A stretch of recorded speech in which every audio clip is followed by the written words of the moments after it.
All right, everybody, thank you for tuning in to Let's Get Real. As you heard in the intro, the purpose of this podcast is really to bring inspiration and hope. And the way we do that is by sharing people's stories. We know everybody has a story. People have overcome, and it's in people's stories that I want people to know that, hey, this is real life. You know, we see stuff that's glorified. We see the highlights. We see the highlight reels. I really want to get into the real stories so we can share real situations. And I always learn that when people have overcome, you know, the people who fought through battles, they fought through hardships, they have so much that they can give, such a different perspective. And that's the goal today. And man, I'm so pumped because I've been having my buddy Sean. We've been chatting for a little bit. Just to kind of give you a quick intro, Sean, he's got a best-selling book. It's called Prison of Your Own, Lessons That He's Learned Incarcerated. Right now, he's a life coach for men, just helping them become the best version of themselves, the person they were created to be.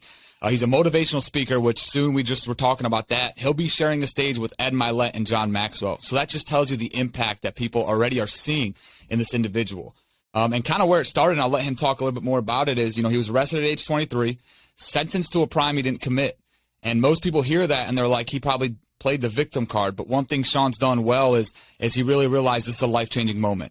And that moment really has created who he is now. It's inspired him to become who he is. I watch him on Instagram being a husband and father. That fires me up because it shows his morals and his values.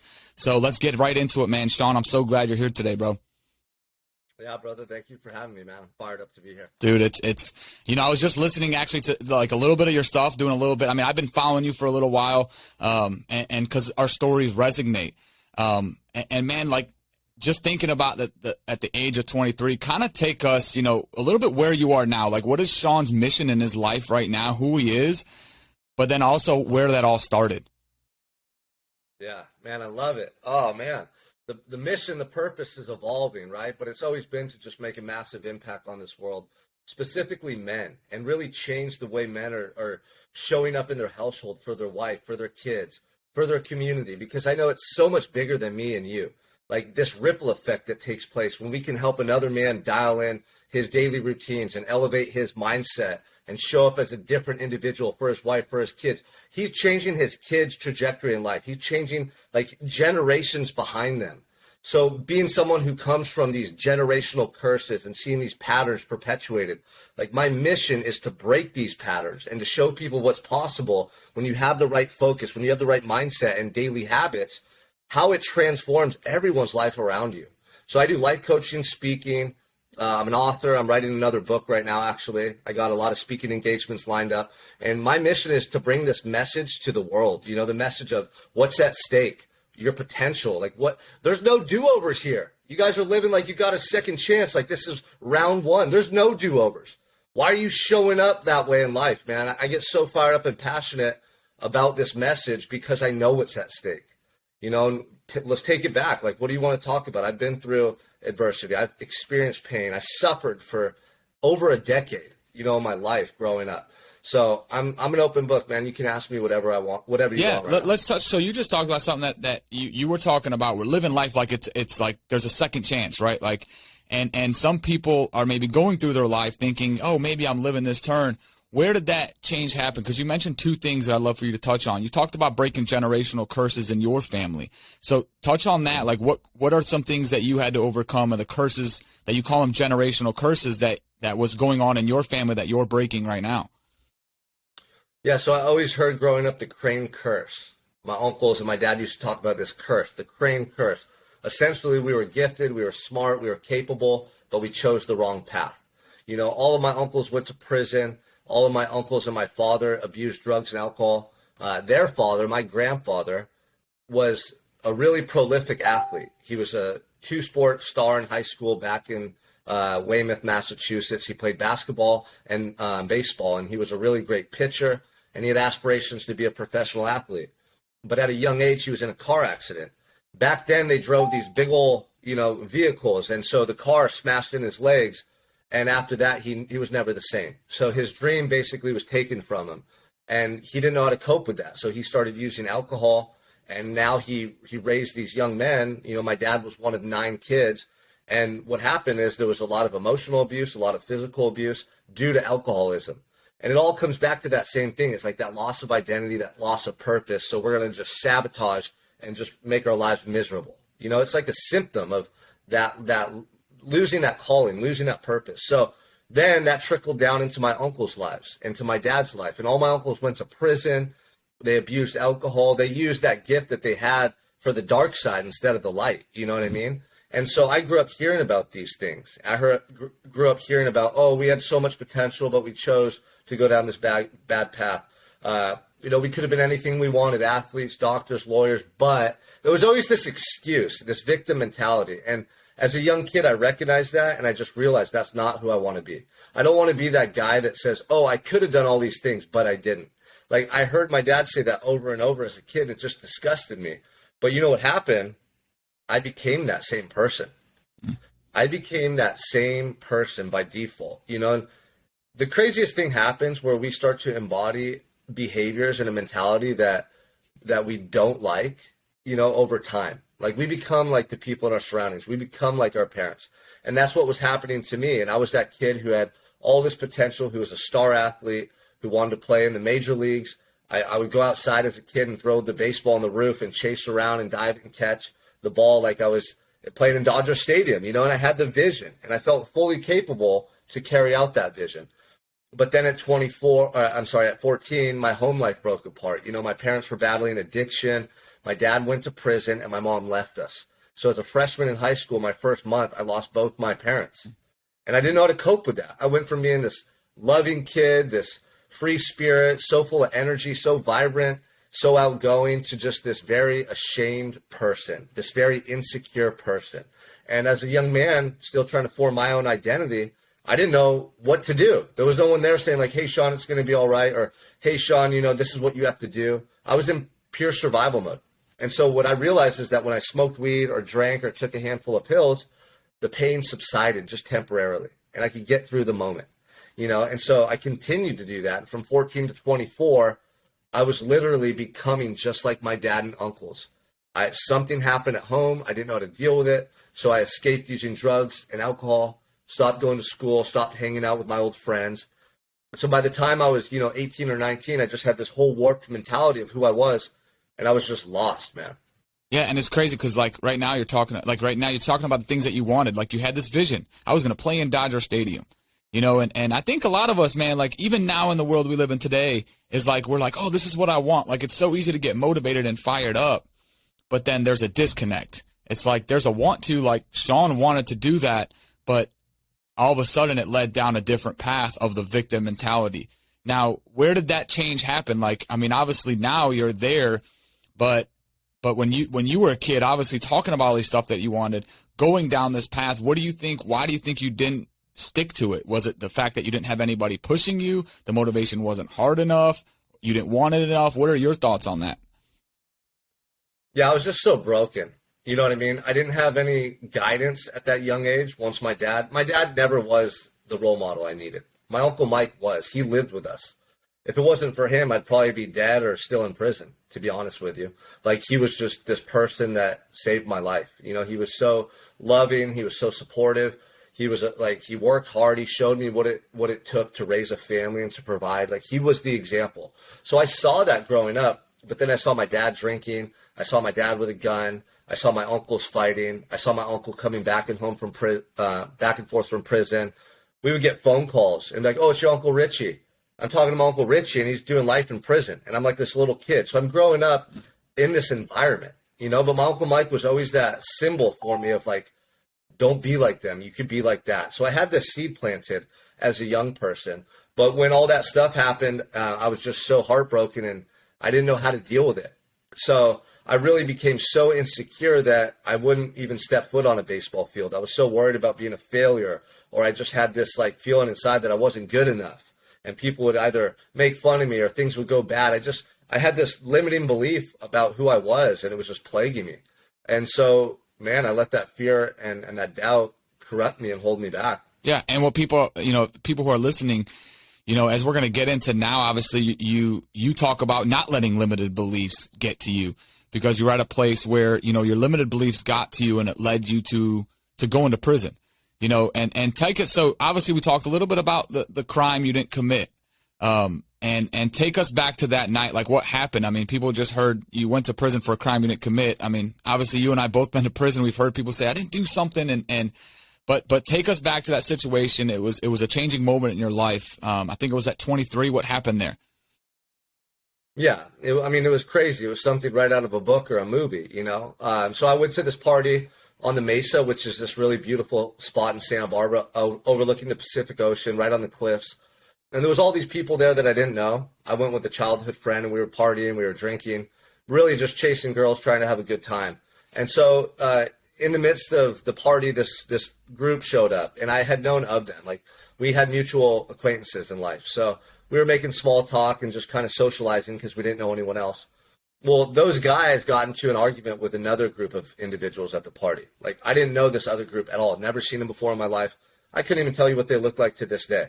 And so it was apparent that these two groups were going to fight, you know, and then something happened. People broke up the altercation, and we went back to just drinking and partying for the rest of the night. And later, about 2 hours later, around midnight, me and my childhood friend Eddie, who showed up at the party together, are leaving. And those group of individuals, both those two different groups, came outside, and they were like talking shit to each other. They were about to fight again. There was some beef from the past. And so I'm right there. I'm like right there on this guy's shoulder watching, because it's a small front yard, and we're all basically wanting to see a fight. Like, when a fight breaks out at a party and you're a young person, you want to go see it.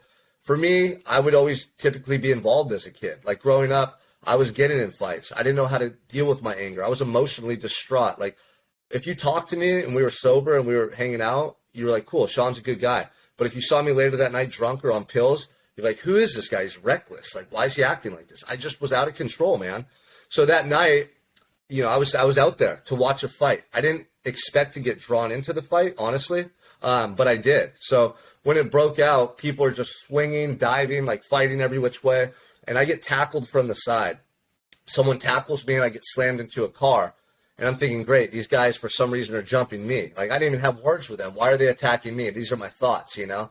And so I'm holding this guy as he's on top of me on the ground, waiting to get kicked and punched in the head. Like, just, okay, I'm going to get jumped. This is what it is. I've been in those situations before. And so nothing happened. And I'm holding this guy on top of me. And finally I start trying to wrestle him off of me. And he wouldn't budge. He was a bigger guy. And then finally I do. Finally I got him off of me. And as we're standing up, my only thought is, punch this guy in the head. Like, he's going to come swinging at you. He's attacking you. Defend yourself.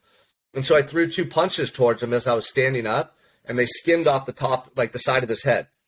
But he stayed face down in the grass, and I thought that was so weird because I knew I didn't hit him. I didn't knock him out. So I'm thinking, why is this guy face down?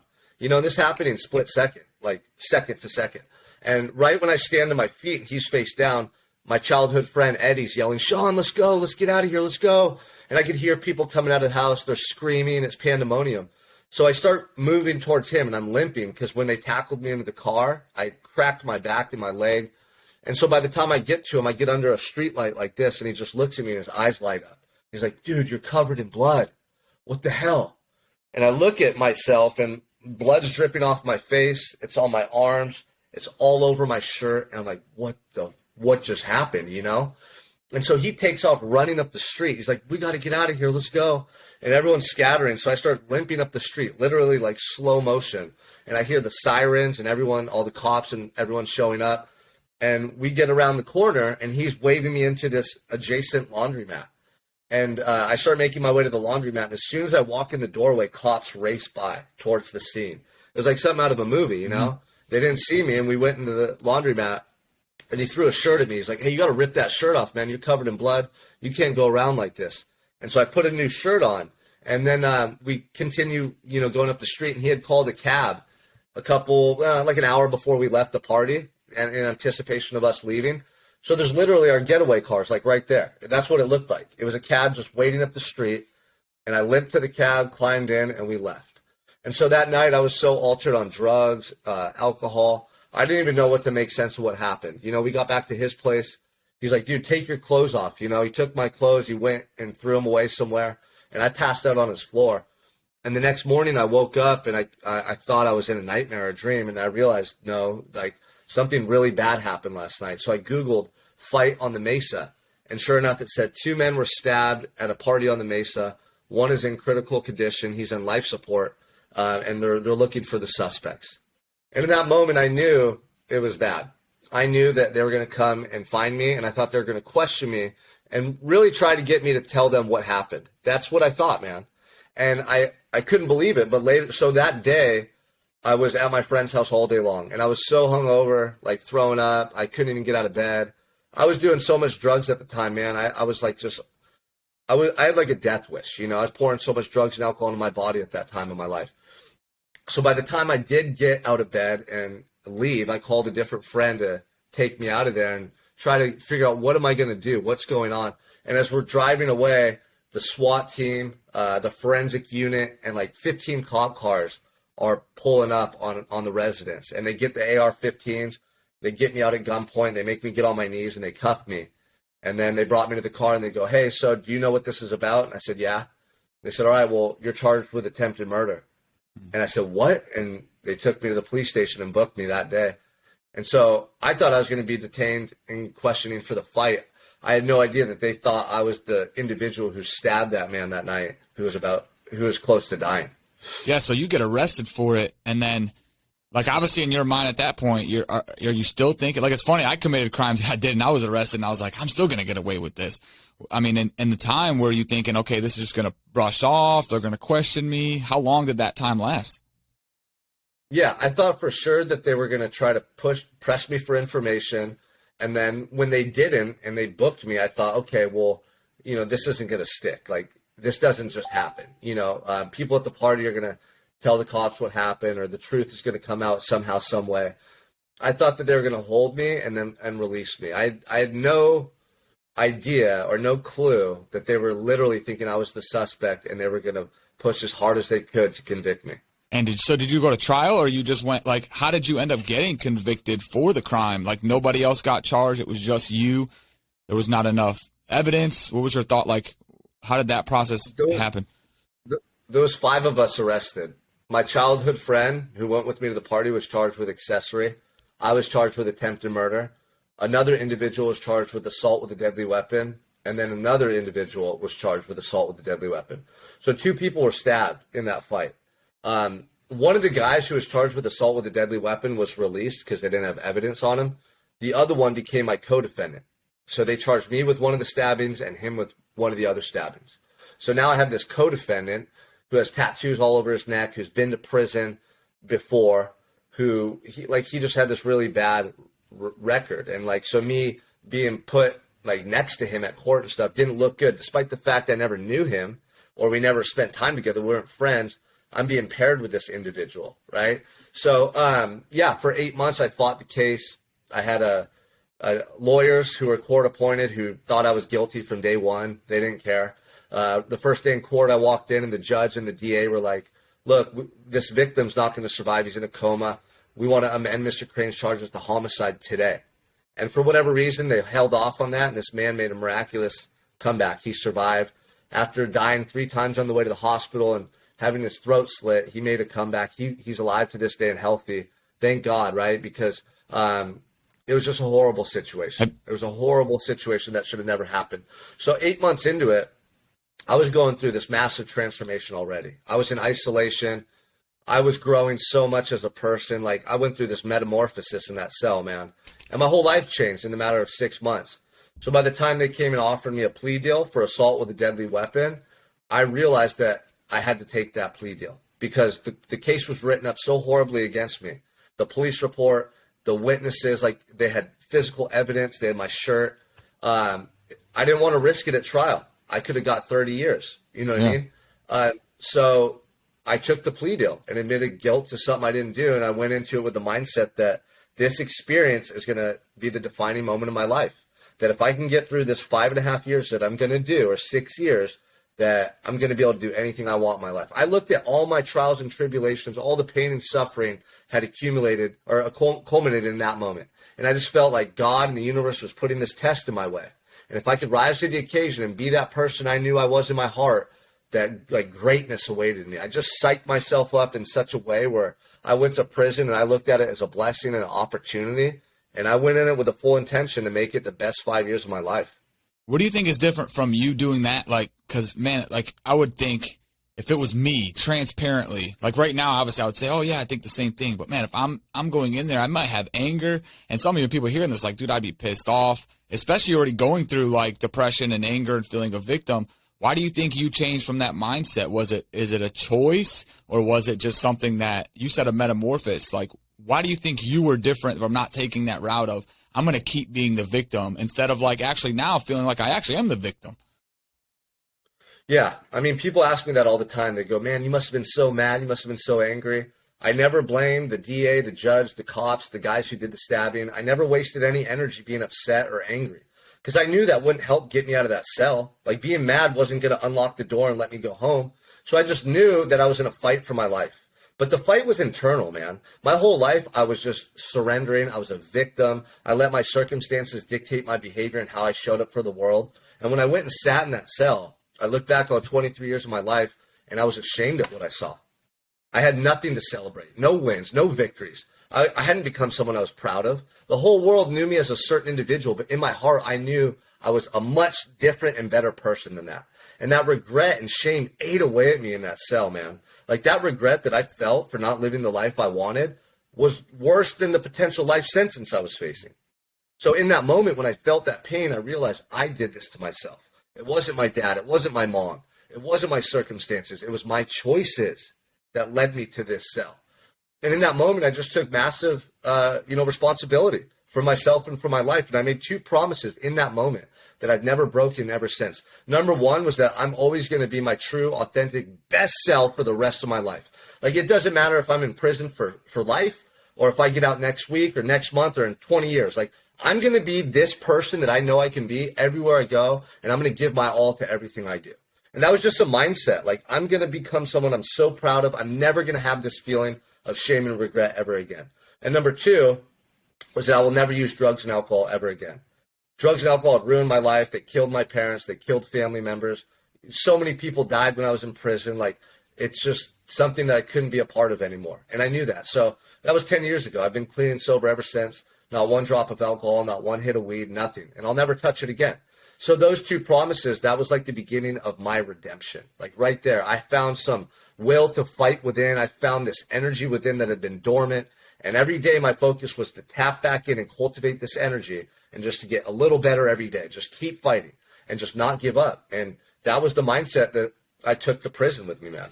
Yeah, and you were in a place of regret. And I always say it's a choice. I do believe it's a choice. Like, and it's a very debatable topic where people say, like, hey, I'm depressed. And some people are like, oh, I'm not a doctor, right? So I don't understand the medical side of all this stuff.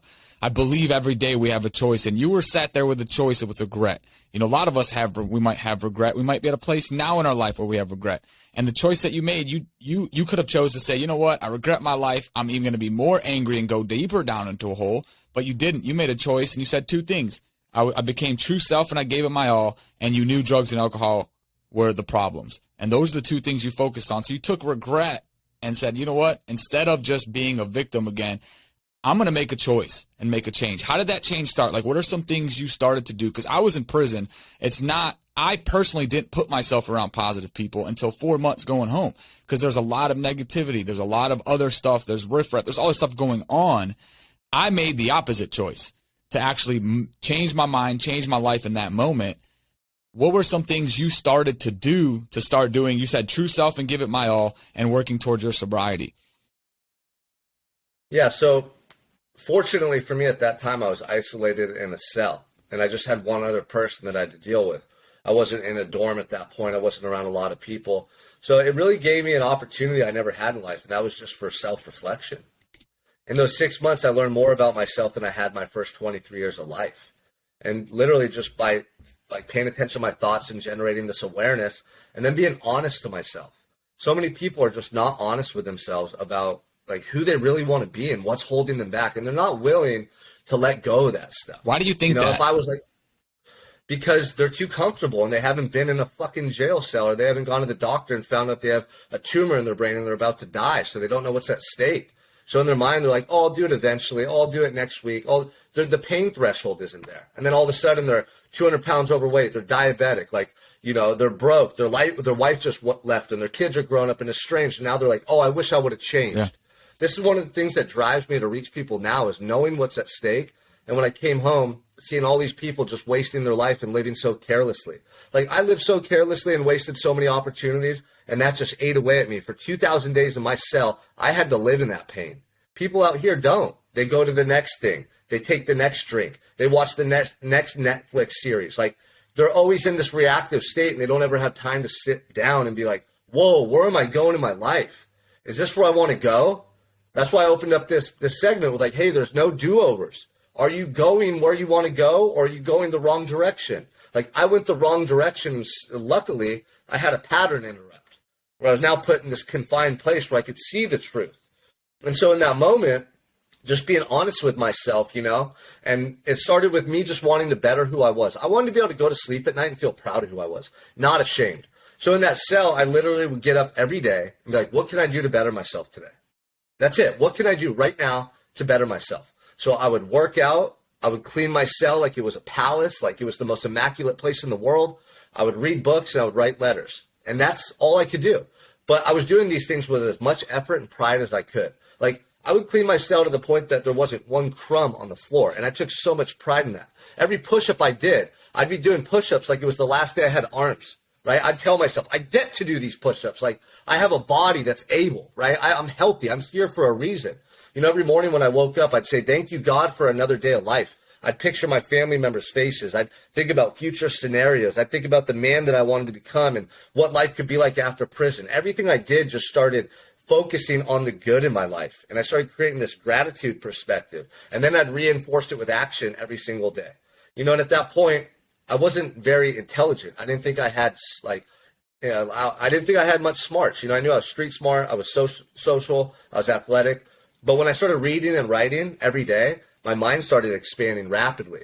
And I started realizing that, wow, I am smart. I just haven't applied myself, And so that gave me like a real big boost to my confidence and self-esteem, because it showed me that if I could change that, something that I thought was permanent, that was concrete, maybe I could change other things. Maybe I could continue on this path and continue growing and excelling. And so those pivotal moments in that cell, man, that was like the spark that showed me what was possible if I just continued to show up every day and give my best effort. And it was that straightforward for me. Yeah, you started habits, and one thing I always say I was grateful for in prison is I didn't have distractions. Like, I remember it was just 4 months for me that I actually was sober in prison, because I chose the different route, but it was 4 months. And in those 4 months, I recognized that I started daily habits of like just telling myself, I'm going to wake up today. Like you said, I'm going to make my bed. I'm going to work out. I started to actually do the things that I told myself I'm going to do. And now I have a question for you as you're doing this stuff.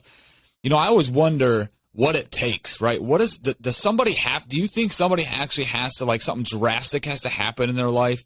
Because for me, I had to go to prison twice. You know what I mean? I actually had to go to a work release program after prison and go back to prison to sit in a cell and stare at somebody who's been to prison 8 times. And that guy looked at me, and that was my drastic moment. He said, man, you're on your way to be just like me. So something drastic for me had to happen. Something drastic happened to you. Do you think for somebody to make a change, there has to be like a pain point? Because you just said it, they're ignoring pain points. People are just distracted. They're putting drinks. They're maybe watching pornography or buying stuff. What are your thoughts? Do you think you have to have something drastic to happen in your life to make that change? For most people, yeah. I mean, if you look around you, if you took like 10 people from every segment of the country right now, most of those people aren't thriving. Why is that? They're coasting. They're in their comfort zone, man, and they won't change. After the age of 25, the human brain is very stuck in its ways. Its belief system, your patterns, your habits. Your brain's a supercomputer, and it runs very efficiently off patterns, right? We know this. So in order to change after the age of 25, especially for men, you need something that's traumatic. You need something that's going to permanently alter the way your brain communicates and functions. For me, it was prison. Now not everyone has to go through something horrific, but you have to face adversity in such a way where you're going to have to adapt and change. And that's what I teach the men now. I teach them how to create this self-imposed adversity within their lives that enacts change. Like, we have to change the way your brain functions in order for you to change your circumstances or outcomes in life. Most people aren't willing to go to that extent, and so that's why they don't ever change. They might for a little bit. You might go on that diet or that weight loss plan for a couple weeks or months and get results. How many of those people gain the weight back, right? You might say you want to make these changes and get a better job and make more money for your family, but people don't do it, man. They don't, because They don't know what's at stake, and change is hard. Like, I was forced in that cell to change. If I didn't go to that jail cell, I would be dead or living on the street or just living this like meager life at best right now, because it's hard. It really is for most people, man. Yeah. And sometimes I think that, they don't believe they deserve it.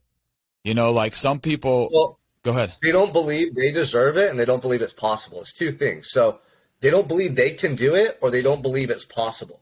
Because if you believed you could do it and it was possible, people would be living a much different life. They would all quit their 9-to-5s. They would all be in immaculate physical shape. They would all be everything. They would go above and beyond in their life. But that doubt, man, it kills a lot of people's potential. Now, how do you think somebody knows? And these are honestly questions as I'm talking to people. I'm like, I've had people tell me, like, man, I feel like I'm living the life that I want, but I don't know. And they're struggling with whether they know they're living a life. Because you said something that they're fooling themselves. How do they know if they're fooling themselves? If you have that feeling, you're not living the life. You'll never have that feeling when you're living your purpose. I never wake up and go, dang, I wonder if I'm doing what I want today. I just fucking do it. I know what I want. I've worked on myself enough. I've been through so much that I'm never again going to show up half-assed or not give my all in life. I'm all in every day, every moment. And if you're not going to bed at night thinking, damn, that was a day, man. That was the best day of my life. God, I couldn't have done anything better to be there for my family, to serve my clients, to serve myself. If you're not going to bed every night like that, then you're not giving your all. You should know. You feel it in your heart. Are you going to bed thinking, I should have tried harder? Oh, I could have. That's your higher self trying to get your attention, going, hey, you're only giving 50%. Why are you doing this? You're not going to get a do-over. Show up now. People are ignoring that voice in their head. But if you have regret, or you're indecisive, or you say I should have or I need to, where do you think that's coming from? That's your higher self trying to wake you up and say, hey, you're living a mediocre life. Why are you holding back? You're capable of so much more, but you're just not trying hard enough. You're not pushing yourself enough. You're not doing whatever it takes every day to get towards those goals and that vision you have. So people need to pay attention to that instead of ignore it. Most people ignore it, they suppress it, and then they wonder why they're not fulfilled, or they make statements like you just made. So if let's say somebody does go to bed at night, right? And somebody's listening to this and they're like, you know what? I'm listening to Sean, man. And sometimes I do go to bed at night and I am regretting, but I don't know where to start. What would you say to that person? I'd tell them, reach out to me and get in my Unstoppable coaching program. I'm push you to the next level. We need accountability, and we need to be around people who are at that next level. I tell all the men that sign up with me, look, man, you told me what you want. I'm going to hold you to that standard no matter how uncomfortable you get, no matter what kind of negativity you start putting out there. I'm going to hold you to that standard because I care about you and your goals that much. They're my goals now. Your success is personal to me. I'm thinking about your kids' kids, the way you show up for your wife. I'm thinking about your impact on such a massive level that I'm making this personal to me. And I tell them all, in order to grow and become that man, you're going to have to be uncomfortable. You're not going to stay the same and suddenly get new results. So I'm going to force that growth in you by making you so uncomfortable that you're going to change and level up, or you're going to block me on social media and never talk to me again. And that's literally what I tell them on day one. And what I'm trying to illustrate there is this is not easy. It should not be comfortable. This isn't something that's just going to happen. You have to fight for it. But that's why it's so worth it. When I fought through those 2,000 days in prison, how much pride and love I have for myself from that? No one can ever take that from me. I get chills, man, just talking about it. I fought every day to be this man that I am today. I was doing push-ups in the dark when no one was around. I was getting up in the dark when there was no reward. There was no social media. I didn't have Instagram. I didn't even know what that was. I did it for me so that I could go to sleep at night, loving the person that I was creating, knowing I was giving this life my all. And in that moment, I found this fulfillment and this gratitude and this love for life that I never knew before. It was better than any money, any achievements, any success the world could ever produce. That is the feeling everyone's after. People think they want the money, the home, the career. No, you don't. You want to have the feeling that you've become the person that can create those outcomes. And you become that person in the process of doing the work. And that's where the fulfillment derives. So I'm just very clear with that message, and I hold my men to a high standard because I want the absolute best for them. And dude, when if you guys don't follow him, man, you got to follow him on Instagram, because I just watch it and you hear the passion in your voice. And that's one thing that I find. And I think it's because you've been there. Like, I think when you're talking to these guys, and they're in those pain points where they're having regret and they're feeling like they're not being the husband and father they could be, you know what that feels like. You can relate to that. So they feel like, well, you know what? Sean knows how to get through it. And today he's living the same life every single day and the ultimate self-love. So they feel like they can listen to you.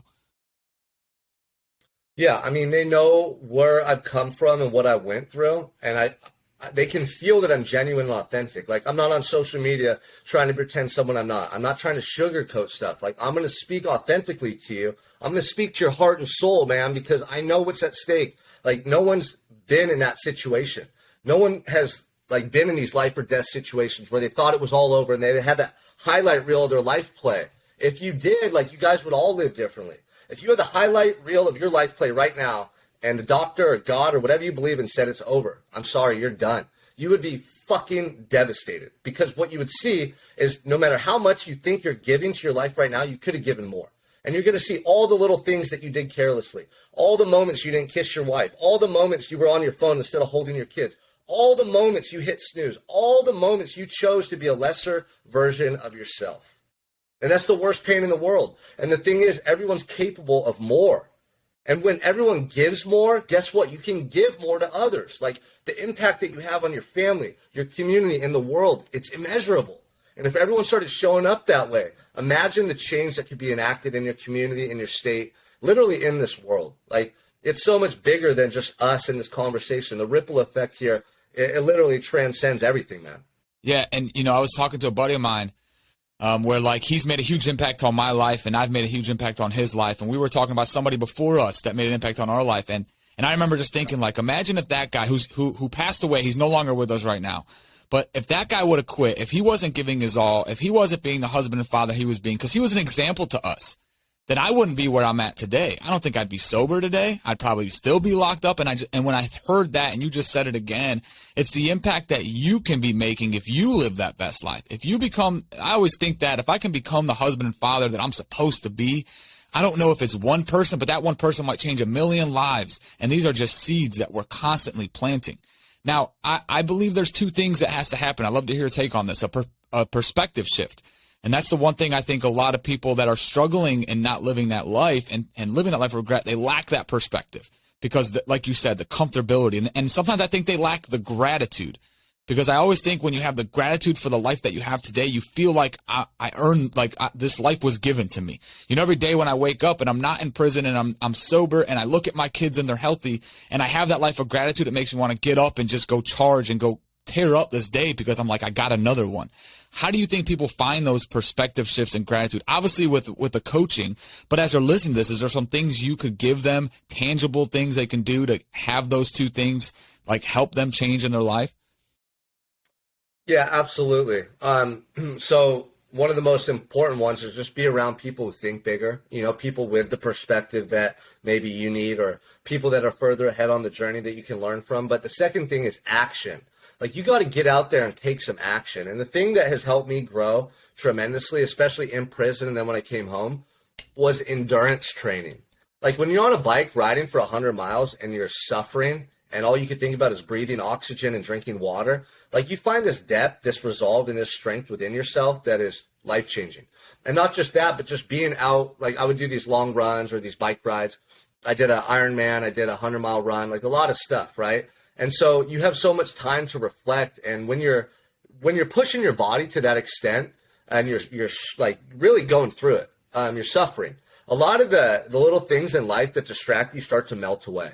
A lot of the stress, a lot of the things that you're focusing on start to melt away, and you can find a depth within yourself. You find that voice. We all have that voice inside of us. And for so many years, I was distracted. I was numb on drugs and alcohol. I was too busy. I was looking externally for like answers and pleasure in life. And I didn't know that, like, the voice in here, that was my truth. That was my intuition. That was always trying to guide me and wake me up. And so ever since those moments, I've always been very attuned to that voice, but I think a lot of people aren't. And so you need to put yourself in a place where you can receive that message. Get up early and sit there and don't do anything for the first 20 minutes of your day. And, like, don't look at your phone. Don't look at emails. Don't get distracted. Like, just start tapping in. Go out on bike rides or long walks or hikes and Put your electronics away. Like, you need to start building a relationship with self and tapping in. Because it's one thing to hear me say something or you, but if an individual feels it for themselves and that truth, that epiphany swells up from within them, that's where the perspective shift takes place. It has to happen internally. It'll never come to you externally. You can never read a book or hear something, very rarely, and have that perspective shift. You can, but it's usually you reflecting on what you heard more and then like realizing it for yourself within yourself. Yeah, and I love what you just said, because like I used to sell insurance, and I was just talking to my buddy of mine. We go to these conventions, right? We go to this convention, and when you leave the convention, every single person's like, man, I'm going to sell so much. I'm going to be fired up. So they got what they needed to hear to inspire them, but no reflection was made. Like, there was no in-depth of like, why am I going to do that? What are the things? And then what happens is fears, you know, and as you're talking, I know a lot of people are saying, I know what you're talking about, Sean, but it's scary, man. I'm afraid. The uncomfortability scares me, man. I'm really afraid. I'm afraid of taking that chance and doing it. What would you say to that person? It should be. Like, it should be. You're being tested. Do you want to be great? Well, then overcome the test. Like, if you don't, then just get a secure job, stay in your comfort zone, and the result is mediocrity. If you want to live a mediocre life, you're going to suffer a little bit. You're going to be miserable because you know in your heart you're made for more. But if you let that fear consume you, just get ready to live a life of mediocrity at best. That's, you failed the test. There's no way to sugarcoat it. You got to show up and you got to fucking go for it in life. And if you don't, you're going to suffer because of it. You're going to suffer the consequences. And I know what that's like. So everyone's looking for this, like, this magic way to do things. Like, how can I just overcome this? Like, you have to fight. You have to become someone through that experience of fighting, of overcoming, that can now go out into the world and create what you want. You're not just going to get the results or become that person without having to fight through these experiences. Like, I had fear. I had doubt. I was in prison for 2,000 days. I had to show up every day to fight. It was survival, right? And so people out here just aren't willing to do that. Like, guys can't even get up at 4 a.m. every day without hitting snooze. They can't just go to the gym. Like, they can't just be disciplined in their food. How do you think you're ever going to show up for your wife and kids or create the wealth that your family deserves? Like, how are you going to do these bigger things in life if you can't even master your own disciplines, right? Everyone's impulsive. They give into this pleasure-seeking behavior, and then they wonder why they're soft and weak. It's because you're giving into temptation every day, and you're training that part of your brain instead of disciplining yourself and doing what you know is right and training that part of you. Yeah, and the other thing, too, is I always say the fears and the pain and the uncomfortability that you're afraid of, dude, the feeling of regret will be 10 times worse than that. The feeling of I never was the husband and father that I should have become, because you're not only going to affect the fact that you didn't live your best life, but it's going to affect your kids because you were not that example. Yeah, people always say, like, choose your heart, right? And that's what you mean. One of the things I do when guys start working with me is I help them to get very clear on what's at stake. Like, I get them to give me in vivid detail who's at stake, what is the negative impact, like what's going to happen if you don't change. I get them to say that out loud and articulate it, and then we'll just pause and like sit in silence. And I want them to think about it and visualize it and feel it, because that pain can be such a driving force for you. You know what I mean? Like, I'll have guys tell me, man, I don't think my wife's attracted to me anymore. Like, we're not as intimate. And I'm like, well, yeah, like, you let yourself go. You're 40 pounds overweight. You hate your job. You're coming home irritable and stressed out. Like, of course. Right? So what's at stake for you if you don't change? Well, my wife's going to leave me or cheat on me. Okay, now we're being honest. Let's do something about it. You want to remember that feeling because you don't want your wife to leave you, right? No, man, I'd be heartbroken. Like, okay, that's going to be the pain that we use to change your behavior and action. When you don't want to get up in the morning because you're tired, think about that, right? When you don't want to go to the gym to work out, think about that. Like, that has to always be on top of mind. And not just that, but then like good positive things. When I get up, I wake up at 3:30 every day, 7 days a week, 365 days a year, no matter what. No matter if I went to sleep at 12, if I'm sick, it doesn't matter. Immediately I think about, this is for my wife and kids. This is for the guys out there right now who are struggling in their life, and they need an example. They need a leader. Like, it's for them. I don't even care about how I feel. How I feel is irrelevant. It's irrelevant. So I do it for my family. I do it for the individuals I coach. I do it for the people on social media who maybe somebody's suicidal that day. Maybe that guy was going to pick up the bottle or the drink. Maybe he was going to do something that landed him in prison. Like, this is what's at stake, and I understand that. So I show up every day regardless of how I feel. And when you can train your mind to get to that extent, you become a machine. And people might be listening going, oh, well, man, that's extreme. Like, gosh, do you want to live that way? Do you know how much fulfillment and freedom I have within living that lifestyle? Like, you know how many people argue with themselves all day long about what they're going to do? They know what they should do, and they're trying to talk themselves out of it. You know how much internal strife that creates? You know how much like mental fatigue that creates arguing with yourself all day long about who you want to be and why you're not being that person? Like, I've eliminated that. So literally, I sleep less, I do more, I have more energy, more clarity, and more peace because of it.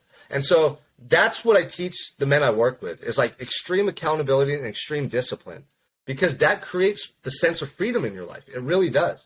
Yeah, and so now, like, even as you're doing these stuff, you know, do you struggle with it? Like you're practicing self-care, self-love. Do you still currently ever struggle with anything like when it comes to limited beliefs, or do you feel like because of your discipline, those are just completely erased and you never have a limited belief? Like, I'm just thinking about as you're speaking and doing engagements and writing a book, is there any limited beliefs in your mind currently, or do you feel like you've removed those permanently? Well, for 10 years, I've proven to myself who I am.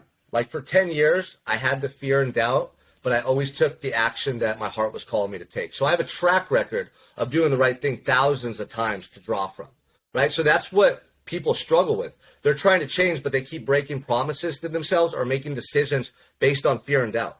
So they're conditioning that person, right? So the fear and doubt's never going to go away for that individual. And it's going to be very overwhelming. For me now, I always am going to have fear and doubt. So will you, so will everyone on this planet. It's a normal thing to experience. But the more you take action towards who you want to be, the less powerful that fear and doubt becomes. And you realize, I don't have to listen to it. I can be nervous about this speaking engagement. I can have a little doubt about this next level in life that I want to reach. But I don't fucking stop. I keep going. And then I smash through to the next level, and I prove to myself once again, there's no limitations, only the ones that you impose upon yourself. And it's so true. But you have to prove it true through action. Like, if I got nervous and didn't go speak on stage, I would be proving the opposite true. And then next time I had an opportunity, guess what? I'd probably be even more scared and more nervous because it happened last time and I gave into it, right? So you just have to understand that the fear and doubt's always going to be there. You have to consistently prove it wrong through action in the opposite direction. So you're just ignoring it. It's just a feeling. I just ignore it. And I mean, over time, you realize how capable you are, and most moments you don't even acknowledge it. But like, if there's a really big event, like, so the one with Ed at Ken Jocelyn's event, I'm not nervous for it. I'm excited, but I'm sure right before I step on stage, there's going to be nerves. There's going to be like a little apprehension. That's normal when you speak in front of people, but I'm going to go out there and just pour my heart and soul into the audience. And I'm just going to use it for fuel and inspiration. Like, so it's different for me now, man. Yeah, and you've built the reps. It's like when somebody first goes to the gym the first time, it's a little bit scary, right? You don't know how to lift the weights. Yeah. You don't know if you're going to hurt yourself, but the more you do it, the more you realize, like, and I always say fear, the acronym is false evidence appearing real. You know, think about all the fears I've ever had getting out of prison, and most of them never came true. They were just my own limited beliefs in my own mind telling me it's not going to happen. And when I just said I don't have a choice, because I felt very similar to you, man. When I got out of prison, I was like, this can't be it. This can't be it. And it's because of me. Once I started looking at myself, I was like, you know what? I don't care what anybody's going to say. I'm going to go out there and do everything I say I'm going to do and just try to accomplish what I'm supposed to be, instead of like just all these fears and doubts and other people put on me. And that's what other thing I realized. I would listen to the outside voices. And I think that's another thing, is what people are listening to all day. If you're going to listen to the news and you're going to have negativity, you're going to have all this negative energy around you, I believe what goes in is why a lot of times they have those doubts. It's just all this negativity and they're not pursuing kind of where they're going. Yeah, absolutely, man. I mean, you know, I don't take advice from people that I don't want to be like. So like people on the news, people on social media, I won't even listen to them unless they're in a position that I want to be at in life. I want to see what the people further ahead than me in the same industry as me are doing. And I'm going to listen to them because what they're doing is working, right? And so like, you have to understand, whatever you think about in your life, like, it's going to materialize. If you're always worried about failing, if you're always worried about things going wrong, if you're always worried about the downside, you're going to notice it more in your environment. You know, you hear Ed Milet talk about the RAS, right? It's a part of your brain that literally works like a filter and shows you things in your environment that coincide with your self-talk and your inner beliefs. So like when my wife got pregnant last year, 2 years ago, I started seeing pregnant women everywhere walking around. And I thought, wow, man, everyone's getting pregnant right now. This is so cool. But that wasn't true. Those people were everywhere. I just didn't notice them because there was nothing in my immediate life that helped me to pay attention to that stuff. But as soon as my wife was pregnant, I started seeing pregnant women everywhere. So that's how your brain works. It's a filter. So based on what you're telling yourself every day, based on your beliefs, your like daily routines, that stuff is going to be mirrored in your environment. So if you really want to change, it's not just as simple as like, oh, just do the work and don't listen to fear. There's a lot that goes into it. It's your self-talk. It's your daily routines. It's the people you're talking to and spending time with. And then it's your actions and behaviors. You know, it's a multifaceted approach. But for anyone that really wants to change and they're struggling, I'd say you need to have a morning routine. Start surrounding yourself with people who are further ahead than you on the journey or getting results that you want. And, you know, start disciplining yourself through your exercise and nutrition every day. Like a lot of people just lack belief in themselves. And they're like, well, how do I do all this stuff? Like deep down inside, I don't believe I deserve it. Or I can do it. So we have to reinforce the opposite. We have to reinforce that you can do it. You've been doing it with small actions done daily to the best of your ability. That's what I started doing in my cell. It was simply a workout every day, like cleaning my cell, reading a book. Like I just did them every day to the best of my abilities. I wasn't doing these big, massive things, but those push-ups, you know, gave me the confidence when I came home to do an Ironman. You know, starting reading and writing in my cell gave me the confidence to take college courses in prison. And that got me out of prison early. That helped me to educate myself. I ended up writing a book and becoming a best-selling author based on that initial start. You know, me working on myself and developing myself led to other inmates approaching me saying, Sean, what are you doing? How are you so positive and motivated and disciplined? And that's when I realized, like, working with those guys and showing them, this is my calling. I want to serve people. I want to help other men. So then that gave me the confidence to come home, start my own fitness company, and then take my business online and grow to what it is today. So it's like these baby steps. So for anyone listening, don't put so much damn pressure on yourself. Like, don't worry about the end result. You're going to fall in love with yourself in your life long before you get the results. It's about you just proving to yourself daily through your actions how much you care about your life. Get up earlier. Like, get up at 4 every day, no matter what. That's an act of self-love. Like, you have so much pride in who you are and you have so much care for your life and that you're going to get up early. You're not going to sleep in. Why would you snooze on a life you love? You never would, right? Go move your body every day. Work out. Go to the gym. Like, do something that's going to build the physique you want. Use nutrition as a discipline, as a tool for discipline. Everyone just eats their feelings. They're emotional eaters. They eat for comfort. Don't do that. Like, I get more pleasure at a birthday party when I don't eat the cake. I get more pleasure when we go out to dinner and I eat the same food. Like, I remove the emotional attachment from food. It's fuel for me. And all of those things, like, they're acts of self-love. Because when you abuse food, you die earlier, right? When you sleep in, you waste your life. When you don't exercise, you die earlier. Like, why would you do that to yourself? Like, let's be honest here, right? If you're fat and out of shape and you're miserable and you're abusing vices, like, you're suffering and you're creating this suffering in your life and you're better than that and you're made for more. I'm telling you, if I could go from a broken home, addicted, losing parents, prison time to the life of my dreams that I'm living today, why can't you? Why can't you? Anybody listening, like, you can. You have to believe and you have to start now and never stop. You got me fired up, man. I know one thing I'm realizing as you're saying it is just a change, man. Like, I think this is the same narrative for everybody. It's the change, like you said, it's hard. It is hard. You know, it needs to be hard. It should be hard. Thank you. Yes. Like, if you're going into it thinking it's not hard, you better just get ready to settle for less. Like, I'm telling you, go into it with the mindset that this is going to be hard, but it's so much fucking worth it compared to getting to the end of my life wishing I had a do-over. Like, choose your hard. It needs to be hard because you develop an inner character, a willpower and resolve through those trials and tribulations that help you to become someone that you just absolutely love and admire. Make your life more difficult. Get up earlier. Work out more. Like, be more disciplined. Read more books. Like, do more. Make it harder. And just know that that is helping you level up every step of the way. And we fall in love with the end result, too. It's like we forget about the beauty is in the process. You know, I talk about this and when I built my business. It's been 4 years. And I've almost, I feel like what happened to me was I hit a goal, right? I had a goal. And dude, I swear, man, the goal that I hit, I almost felt like, what now? I was way more enjoying and loving like the process and the grit. And it was like, man, I don't know what's going to be next. And the struggle that when I hit it, it was almost like I need to elevate again because it's almost like now, like, what the heck? Like, I'm almost like, what do I do now? This is, and we think that when we get to that end result, it's going to be like, ooh, I made it.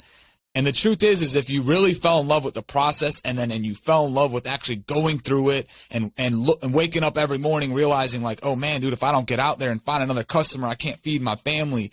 I can't feed my kids, and I'm not, it's crazy. Like I remember I said I missed that. And I remember when I told myself that, I was also doing what you just said. I was like, I got to elevate. What other areas of my life am I not elevating? I'm getting complacent, and again, I'm almost getting to this place where I'm like, it's not enough.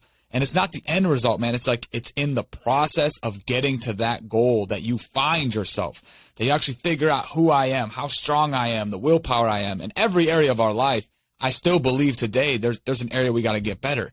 Maybe I got to be a better husband. Maybe I got to be a better father. What areas of my life can it's almost like an addiction now. Like I'm addicted to looking at where can I level up, man? Where can I level up? Where do I got to get better?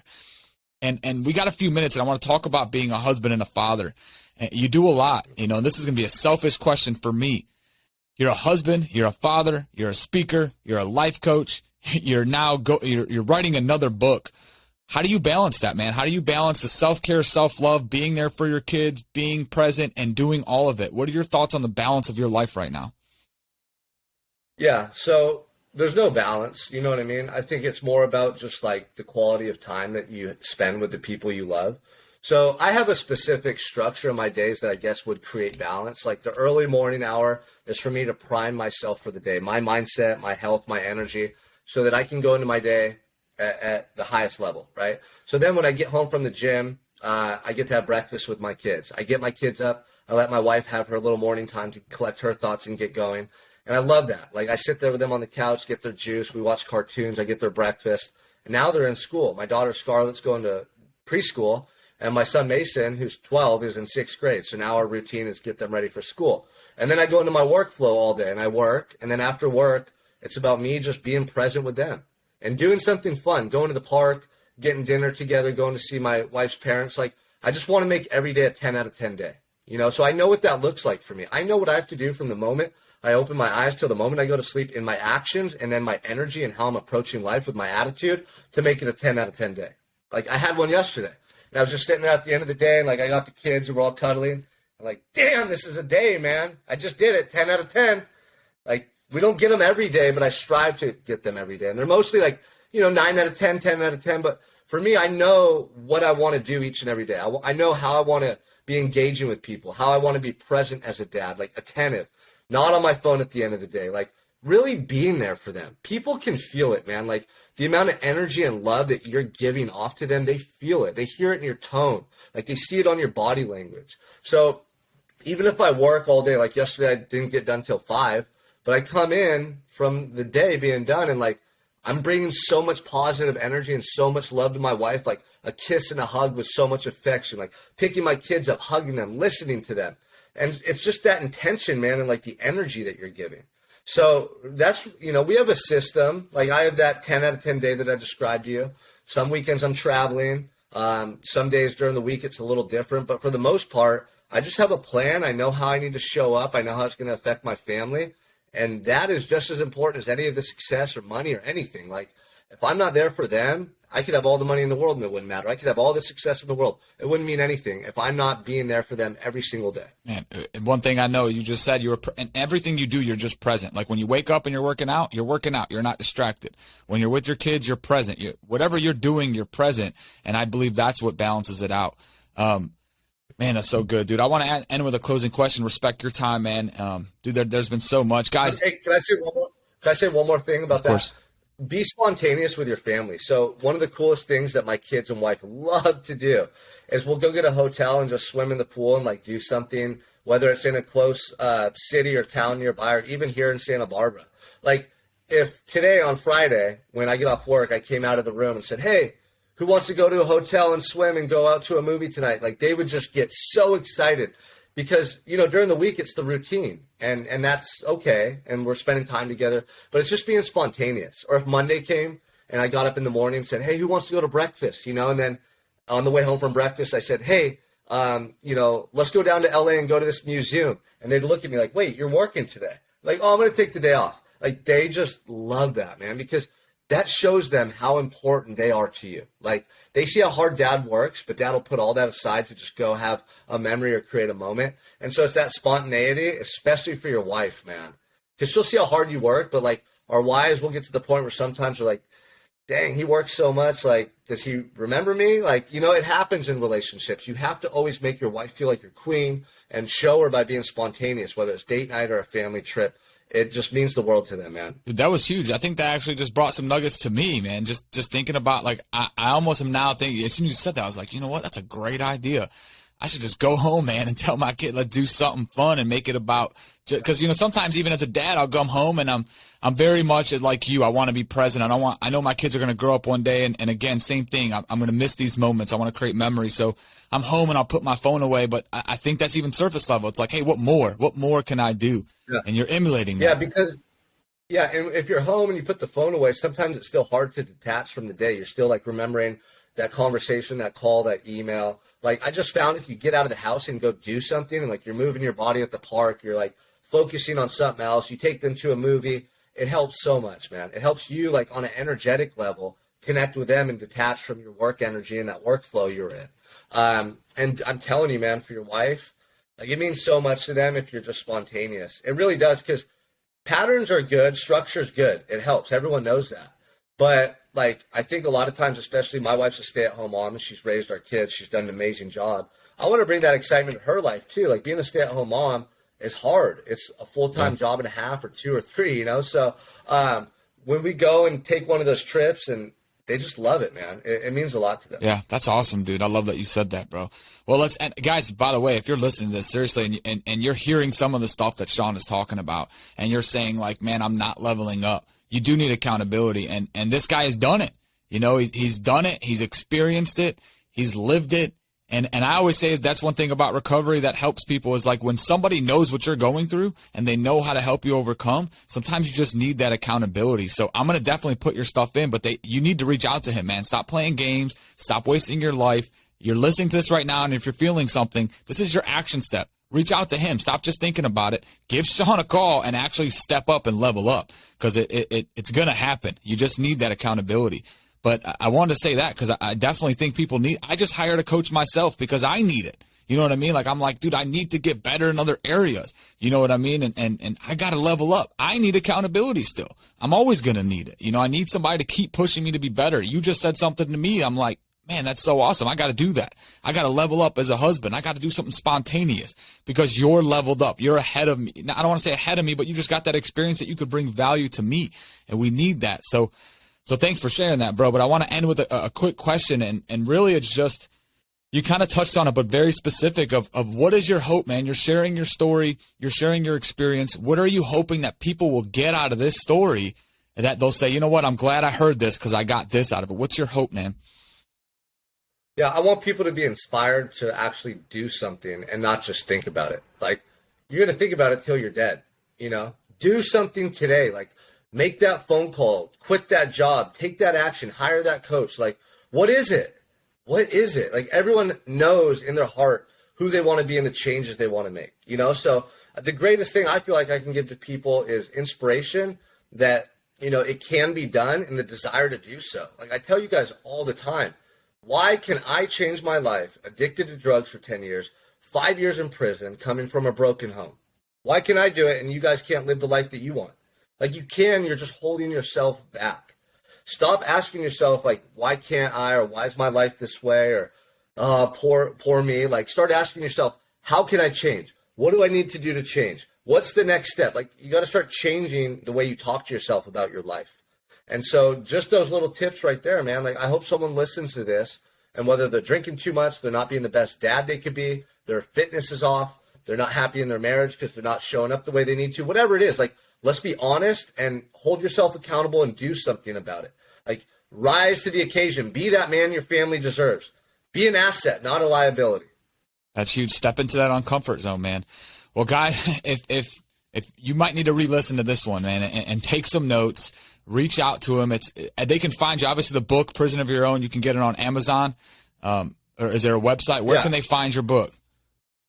Prison of Your Own. It's on Amazon. I got an ebook version too. If someone wants to DM me on Instagram, DM me ebook, whatever, or hey Sean, I listened to your podcast. I'll send you a free copy of the ebook about my experience in prison. And if you guys want to talk, man, about your life, like I'm here to connect with you. Shoot me a DM. Let me know what's going on, how I can support you. I work with men, we have a coaching program where we're building discipline through habits, through, mindset training, through fitness, to take everything to the next level. Because people think, they're just talking about fitness, or, they're talking about discipline. Like, we're talking about you, like the person you are, the way you show up for your wife and kids, the way you show up at work, the way you show up to the world. We're talking about your entire life and who you are, your identity. So you don't just change little parts of you. You shift your whole identity when you dedicate yourself to personal development and becoming that person you want to be. And guess what? The people in your life and the world starts to respond to you differently. And that's what you're missing. And most people are lacking that in their life. That's where the void comes in. So I'm here to support you guys, man, whatever you need from me. Yeah, well, guys, again, if you heard it, don't waste any time, man. Reach out to him. It's time to make a change, man. The change is not tomorrow. It's not next week. It's not next year. The change has to happen now. Sean, brother, I appreciate it. I know we've been trying to connect. You've been so busy. Just giving your time to our audience and just allowing this conversation to happen, brother. I really do appreciate it. I know your time is valuable, and I don't take that lightly. Yeah, brother. And one last thing, people just need to hear the truth, really hear it. For the longest time, I would hold back from maybe being too blunt with people because I didn't want to hurt their feelings, or I wanted to help them along. But that's not going to cut it for most people. Most people need to hear the honest truth as blunt as possible, because that's going to strike a nerve. So for anyone listening to this, here, check this out. Either rise to the fucking occasion and take the actions required to be the man that you want to be, or don't, and stop bitching about your life. Stop complaining about the life you created and do something about it. Like, you're capable. Become that man that you admire, and know that that man is going to impact your kids, your wife, and everyone around you. And as a man, that's your responsibility. Don't look at it as a negative thing. Rise to the challenge, embrace it, and become someone you truly love and admire, and your whole life will transform. I promise you that. That's a mic drop. Brother, I appreciate it, man. You got me fired up, man. I'm already ready to move through my day. That's why I love waking up. Dude, if you guys don't follow him, you need to follow him on Instagram, because like you said, he's up early. So I'm in Florida, so when I wake up, it's early. It's not as early as you. I probably got to level up myself, but I'm watching you at 4 o'clock running, and it just fires me up, man. It inspires me. So you've been an inspiration to me, and you're doing it to a lot of people, man. So I appreciate that. That's right, brother. That's what it's all about, man. Well, guys, listen, if you heard this and you felt like you didn't need to hear it, like, oh, yeah, man, I'm already leveled up, well, then do me a favor. Share it with somebody that needs to, because somebody needs to hear this. I know they do. I know I did. Hey, a lot of podcast hosts say that at the end. I get it, but every motherfucker listening to this, there's a new level for you. You need to level up. Your growth is never over. So reflect on what that level up is and take some action. I'm telling you, man, I'm creating 365 motherfuckers in my program. That means we get up early every day. We work out every day, 100% nutrition every day. The men we need to be every day. That's the level up. I don't care if you're making millions of dollars, if you have all the success, there's room to grow. Everybody listening to this needs to adhere to these principles and apply them to their life, because you're going to impact people around you in a more positive way, and you're going to create more fulfillment within, and you're just going to be a better, happier person. That's the bottom line. So I just wanted to share that. I'm glad you did. I hear a lot of people say that. It's true. Everyone listening to this has a level up. Yeah. And your level ups will never stop until the day you die. That's the beauty of this life. We're perpetually growing, and that's what creates the excitement, because there's always something new to embark upon. Get out there and chase it today. Let's go. Let's do it. So then, instead of sharing it with somebody else, you stop right now, okay? Let's get real. What is it right now in your life that you need to level up? After you heard this, write it down. What is one thing right now that I have to change? Because we all do. I know I have 3 of them I've already thought about right now after listening to you. I'm going to write them down and listen to it, man. Write it down. And if you need help, just message Sean, man. I know it'll help. Guys, thanks for listening. Sean, again, I appreciate your time. And everybody, thanks for letting us share. And that was good stuff, bro. That's right, brother. Yeah, you give me